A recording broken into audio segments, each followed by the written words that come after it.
문재인 대통령이 취임 후 처음으로 여야 대표들과의 오찬 회동을 가졌지만 자유한국당 홍준표 대표는 끝내 불참했습니다. 또 문재인 정부가 향후 5년간 국정 운영 계획도 발표했습니다. 100대 국정과제 중 1호 과제는 적폐 청산이었는데요. 전문가 두 분과 함께 이야기 나눠보겠습니다.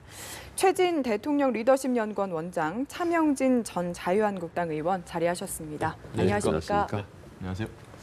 원장님, 일단 조금 전에 저희가 라이브로 보여드렸던 게 국회에서 이제 정부조직법 개정안에 대한 내용을 합의를 했습니다. 네.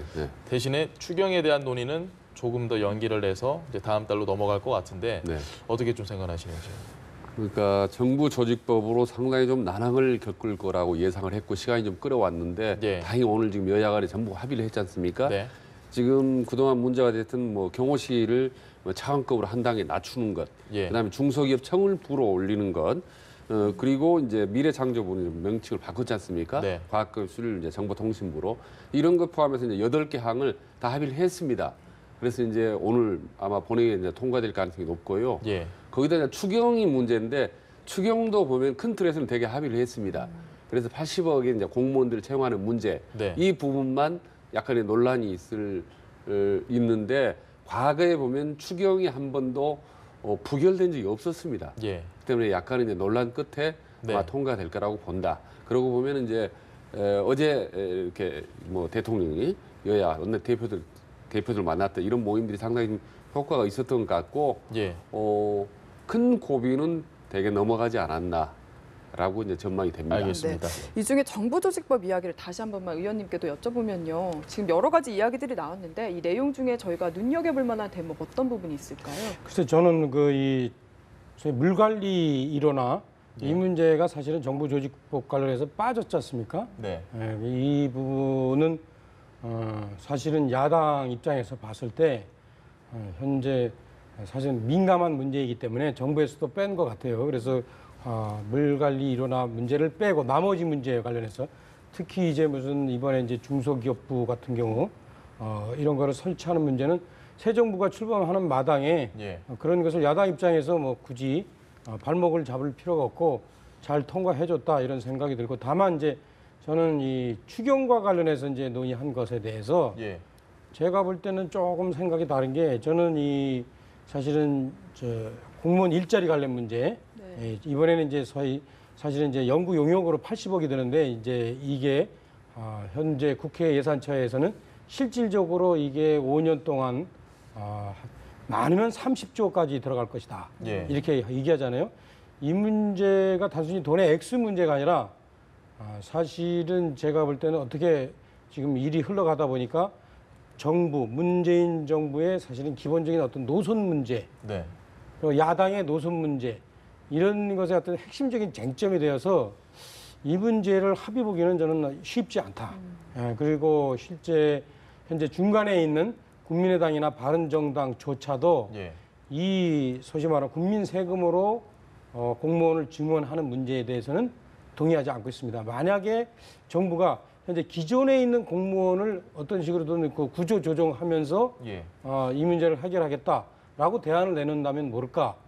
현재 공무원 정수를 그대로 둔 상황에서 이렇게 이제 추경해서 공무원을 늘리는 어떤 용역비 이것을 포함시키는 건 제가 볼 때는 야당에서 쉽게 들어주지 어려울 거다 이렇게 예상이 됩니다. 근데 그 부분은 조금 여지가 좀 생긴 것 같지 않습니까? 의원님 보면 문재인 대통령이 어제 여야 회담에서 나도 공무원 일자리를 그냥 무작정 늘리는 거는 찬성하지 않는다. 일반 공무원을 일반 공무원을 다만 이제 경찰이나 소방이라든지 민생과 직결된 그런 공무원들을 이제 늘리는 것이라고 했기 때문에 아마 좀 협상의 여지가 충분히 좀 생기지 않을까라고 전망을 합니다.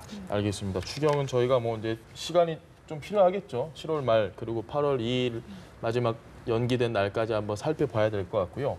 어제 일단 가장 많은 이야기가 오고 왔던 게 100대 국정과제, 문재인 정부에서의 그 5년 이정표가 제시가 됐습니다.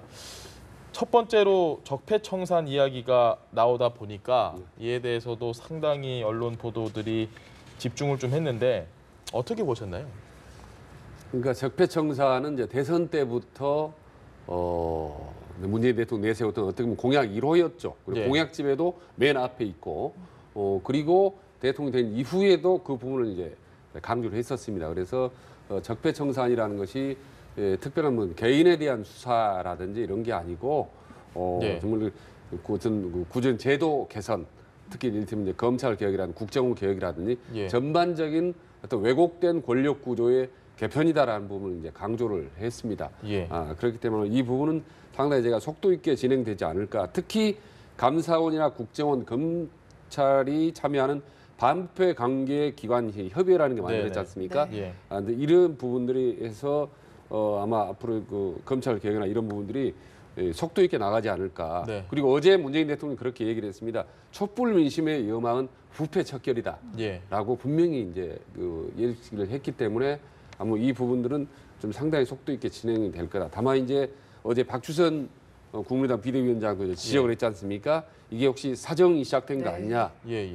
이렇게 뭐 우려를 하고 있습니다만은 이제 앞으로 이건 지켜봐야 될 대목이죠. 그래서 문재인 대통령도 만약에 그런 사정이라든지 특별한 어떤 표적 수사 이런 예. 부분이 있으면 야당도 언제든지 지적해 달라. 예.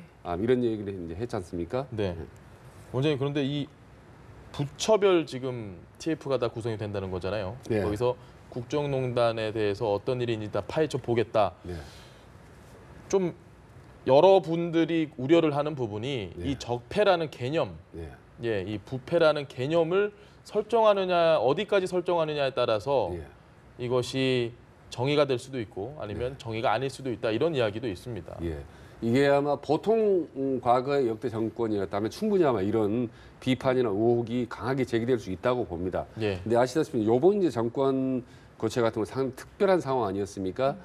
이른바 이제 최순실 국정농단 게이트라고 그래서 예. 거의 모든 부처의 어떤 최순실 인맥이라든지 이런 것들이 개입이 되고 국정농단의 징후들이 곳곳에 있었지 않습니까? 네. 그래서 이런 부분들을 전반적으로 수술을 하지 않으면은 이 정권이 제대로 우리 개혁이 또 어려울 뿐더러 계속 또 다른 어떤 구패들이 되풀이될 수 있게 없다. 그래서 차제 정권 초기에 분명히 이런 부분들을 전반적으로 한번 개편하고 개혁해 나가겠다라는 것이 문재인 대통령이 확고한 그런 입장인 것 같아요.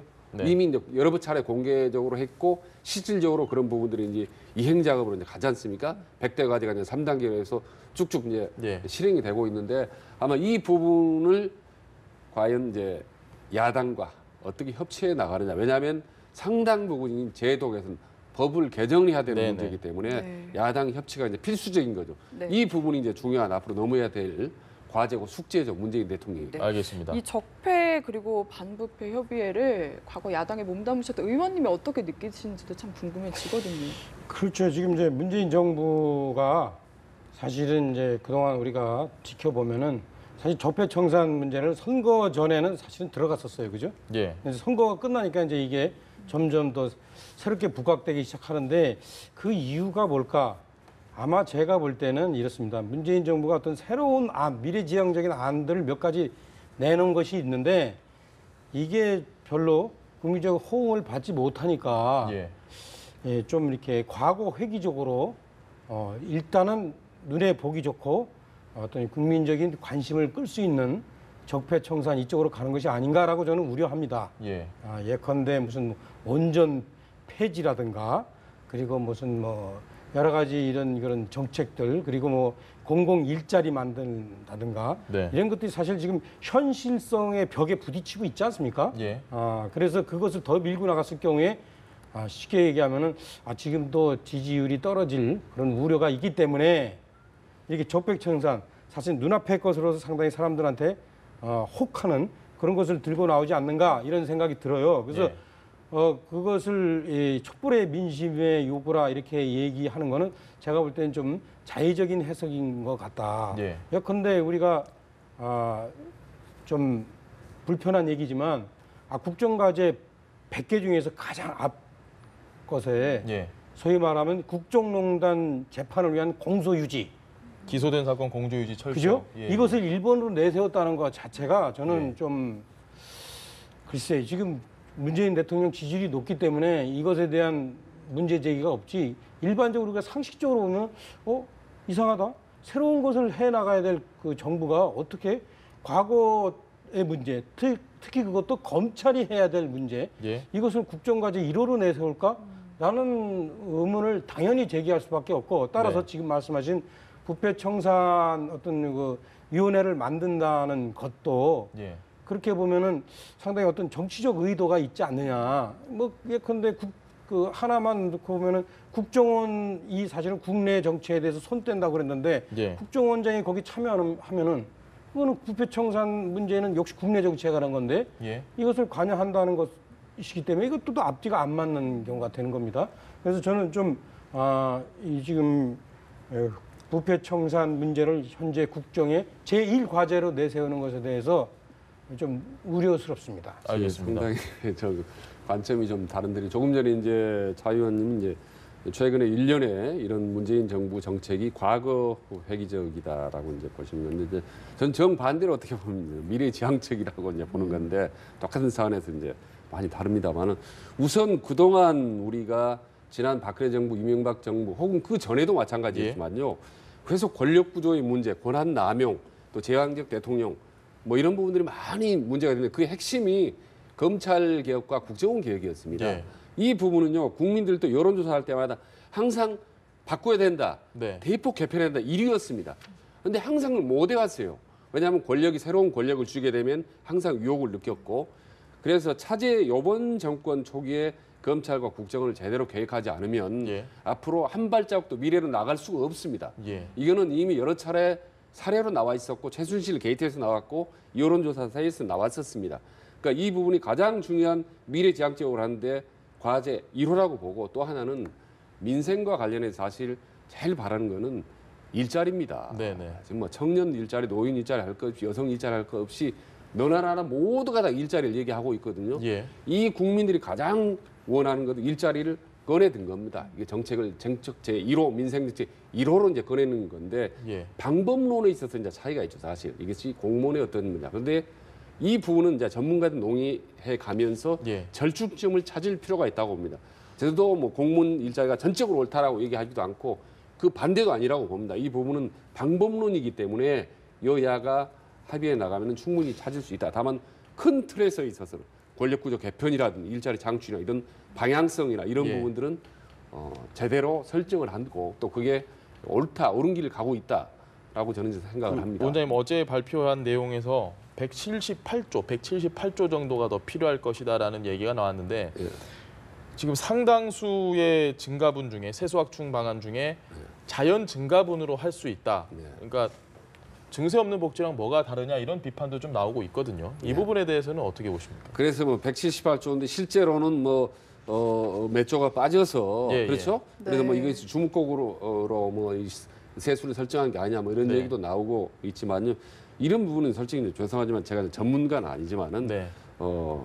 이제 강론적인 문제라고 봅니다. 재원의 문제 중요하죠. 이런 부분들은 또 같이 논의해가지고 또 줄일 부분이 있다면 줄이고 예. 또 늘릴 부분이 있으면 늘려야 되는 거고요.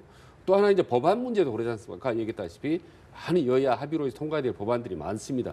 그러려면 이제 의석이 150석 과반수 필요할 거, 때로는 또 180석, 또 김영남 자유선진화법에 네네. 대해서 180석이 필요한 그런 이제 상황들 앞으로 넘어야 될 과제는 중요하지만 100일 작전, 프랭클린 루즈웰트 미국 대통령이 그렇게 강조했던 겁니다. 취임 초기에 100일 작전, 네. 100일 동안에 국정의 목표를 설정하느냐 마느냐가 성패를 좌우한다. 그런 점에서 일단 1차 고비는 넘어가고 있는 거 아니냐. 알겠습니다. 2차 고비에서 여야 논의할 부분 강론으로 들어간다. 이렇게 이제 봅니다. 알겠습니다. 네, 하실 말씀 있으신 것 같은데요. 글쎄 이제 우리가 이런 얘기 하잖아요. 지옥으로 가는 길은 상당히 선의로 포장돼 있다. 어제 이제 100대 국정과제를 보면은 참 좋아요. 사실 그렇잖아요. 노령연금 뭐 아동복지수당 다 올려주고 애도 더 낳게 시게 하고 노인네들 참 걱정 없게 만들어주고 네. 또 여러 가지 좋은 뭐 이 에너지도 참 안전한 에너지로 또 대체하고 좋은데 그런 꿈들을 실현하려면은 사실 중요한 게 뭡니까? 두 가지가 있어야 돼요. 하나는 여야 간의 어떤 합의에 의한 입법화가 가능한데 이제 야당을 그러면은 잘 대해줘야 되는데 이 부분에 대해서는 뭐 조금 이따 얘기하기로 하고 재정 문제가 있습니다. 재정 문제에서 이제 178조 자체 규모도 사실 비현실적이라는 얘기가 있는데 예. 그거 일단은 인정하고 들어갑시다. 근데 이제 제가 거기서 강조하고 싶은 얘기는 뭐냐면 그중에서 절반 정도가 소위 말하면 재정 지출의 효율화, 네. 건전화 이건 있죠. 사실은 역대 정부에서 다 얘기했어요.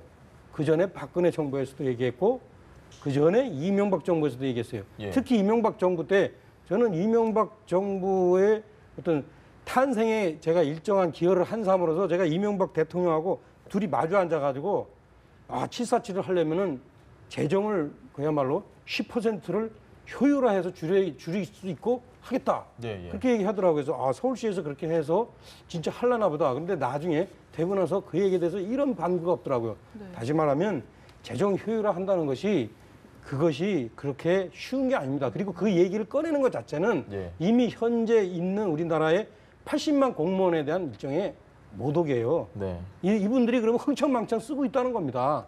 그래서 이 부분에 관해서 사실은 어느 정부든지 제가 문재인 정부만 얘기하는 게 아니에요. 어느 정부든지 아주 쉽게 얘기합니다. 그러나 그것은 사실은 대책이 없다는 얘기고 또한 무슨 자연중과분 얘기하잖아요. 네. 자연중과분에 관해서는 우리가 얘기해보면 실제 한 해에 10조 정도의 지금 추가의 예, 예. 세수 수익이 생깁니다. 이제 그거 갖고서 이제 추가 경정 예산을 하잖아요. 예. 근데 지금 박근혜 정부 지금 말기에 경기가 좋아져 가지고 10조가 추가로 거쳐졌습니다. 네. 그런데 문재인 정부 때는 그러면 그것보다 3배는 더 좋아져야 돼요. 그래야만 한 해에 40조 정도를 추가로 얻을 수 있다는 겁니다. 이게 증세하지 않고도 그것도 솔직히 아까 이제 우리 최 원장님 비전문가라고 얘기하셨지만 저도 비전문가예요. 비전문가 입장에서 봐더라도 제가 이런 얘기하면은 또 사람들이 그럴 거예요. 너는 왜 자꾸 정부에서 처음에 잘 하려고 그러는데 자꾸 비판만 하냐. 예. 제가 오늘 새벽부터 일어나가지고 좋은 데 찾아보려고 해도 이게 안 보입니다. 죄송하지만. 알겠습니다. 그러면 일단은 저희가 이 100대 국정과제에 대한 이야기는 여기까지 해보고요. 어제 좀 화제가 됐던 것 중에 하나가 이제 문재인 대통령이 여야 대표들을 만났습니다. 홍준표 대표는 참석을 하지 않았어요. 이 홍준표 대표의 불참에 대한 이야기를 좀 해보시죠. 여론도 뭐 잘했다, 안 가는 게 맞다, 아니면 그래도 좀 같이 호흡을 맞춰주는 게 낫지 않느냐. 원장님 생각은 어떠십니까? 그건 뭐 당연히 대승적 견지에서 참여를 하는 것이 국민들에게 보기가 좋죠. 예. 다 대통령과 여야 모두 5당 지도자가 모여서 대화하는 것이 훨씬 국민들 안정감도 주고 예. 또 그 자리에서 할 얘기도 해야 되는 거죠. 그러나 이제 홍준표 대표 입장에서 아마도 상당히 어떤 정치적 효과를 예. 좀 생각을 한 게 아닌가 싶습니다. 말하자면은 의석이 뭐 6개 가지고 있는 뭐 정의당까지 참여하는 예. 마당에 내가 제1당이 제1야당 대표가 참여하는 것이 모르겠습니다. 스타일에 좀 맞지 않다라고 생각했는지 모르겠지만은 어쨌든 전체적으로 저기에 홍 대표가 빠진 것은 그림이 좋지는 않았고 예. 그리고 이후에라도 저는 문재인 대통령이나 청와대가 내키지 않겠지만 홍준표 대표의 체면을 또 세워주는 예, 또 다른 자리를 만들 필요가 있다고 봅니다. 어차피 제1당 아니겠습니까? 의석 107개를 가지고 있는 예. 그리고 아무리 나머지 정당으로 합쳐서 과반수가 넘고 하더라도 엄연히 거대한 제1당입니다. 제1당이기 때문에 그런 노력을 계속해야 되고 어제 빠졌지만 이후에 필요하다면 문재인 대통령 개인적으로 단독으로라도 만나서 또 협조를 구할 수도 있는 거 아니겠습니까? 얼마든지 하고 네. 그리고 아까 이제 차명진 의원님 말씀하신 뒷부분에 한 말씀만 붙이면은 예산 문제, 예산의 효율성 이런 부분들은 걱정해 주는 부분은 충분히 이제 이해도 하고 또 그런 부분을 또 날카롭게 야당이 지적을 해야 된다고 봅니다. 다 동의를 합니다. 다만 이제 그 국정의 우선순위가 있기 때문에 우선은 중요한 국정의 아젠다를 큰 틀에서 정의하고 100대 과제 이런 목표 단계를 정하고 그다음에 이제 방금 조금 전에 지적하신 예산의 문제 효율성 이런 부분은 이제 지적해 나가면 되지 않나라는 생각을 합니다. 알겠습니다. 네. 홍 대표 불참에 대해서 네. 어떻게?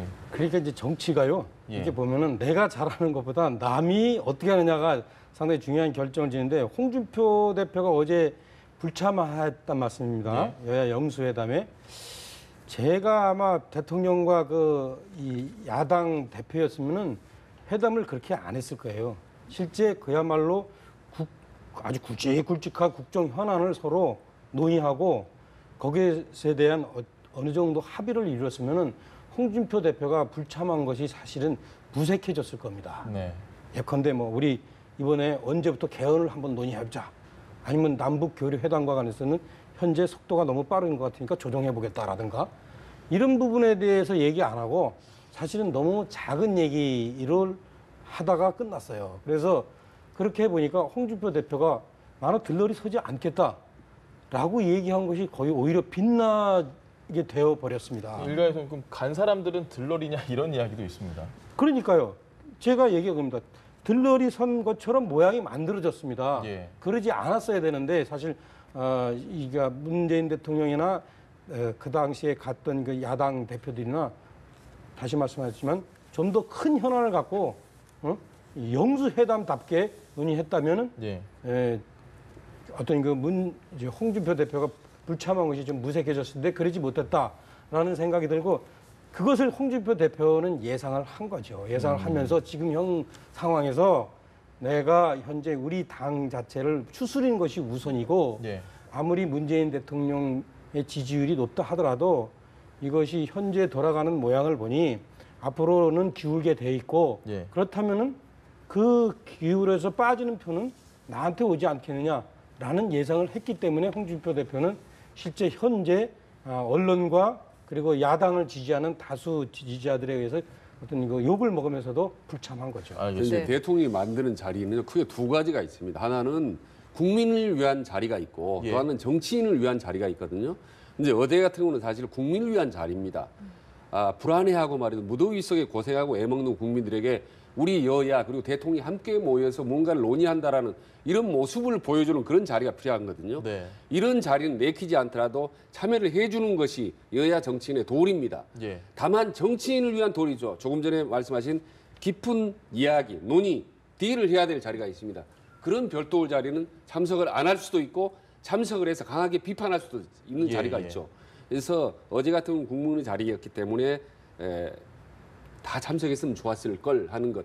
그리고 이후 문재인 대통령이나 청와대에 건의를 한다면 정치인을 위한 자리가 필요하다. 정치를 위한 자리. 그래서 필요하다면 뭐 조금 전에 뭐 홍준표 대표 개인은 물론이고 박주선 비대위원장이라도 개별적으로 혹은 두 명끼리 만날 수도 있고 혹은 몰래 전화 통화할 수도 있고 얼마든 이후에 후속적인 그런 실질적인 논의를 하는 자리, 진짜 소통의 자리 있지 않습니까?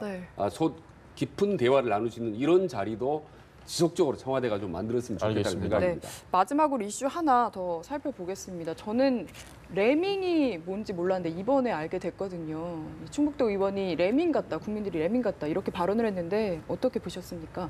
레밍이 무슨 뜻입니까? 그 우두머리쥐를 따라다니는 레밍, 네, 알겠습니다. 행동할 때 보통. 그러니까 어떤 이 특별한 어떤 이 환경적 요인에 의해서 때로 몰려가다가 그냥 그 종족이 몰살되는 그런 그 쥐같이 생긴 종족을 말하는 거죠. 비하 발언으로 논란이 됐죠. 근데 충북도 의원들 같은 경우에 글쎄 이것은 제가 볼 때 이 일정하게 이런 거죠. 국회의원만 해도 사실은 언론 등에 의해서 24시간 감시를 받고 있습니다. 그래서 본인이 실제 갖고 있는 어떤 기본적인 공인으로서의 정신 같은 것이 흐트러질 그런 여유가 없어요. 그런데 이제 현재 애석하게 지방의원 같은 경우에는 그런 부분에 대해서 상당히 해이되어 있습니다. 그리고 본인이 어떻게 행위하느냐가 사실은 또 표에 잘 반영도 안 돼요. 그러다 보니까. 그래서 이분들이 아주 수시로 이런 긴장감을 늦추기 쉽고 그러다 보니까 이번에 이제 홍수가 났음에도 불구하고 그 이탈리아로 여행을 간 일정을 그대로 진행한 거죠. 근데 저 같은 경우에도 과거에 이 미국에 연수 갔을 때 그 당시에 현직 대통령이 아닌 노무현 대통령이 서거한 소식을 듣고 일정을 중단하고 그냥 와버렸습니다.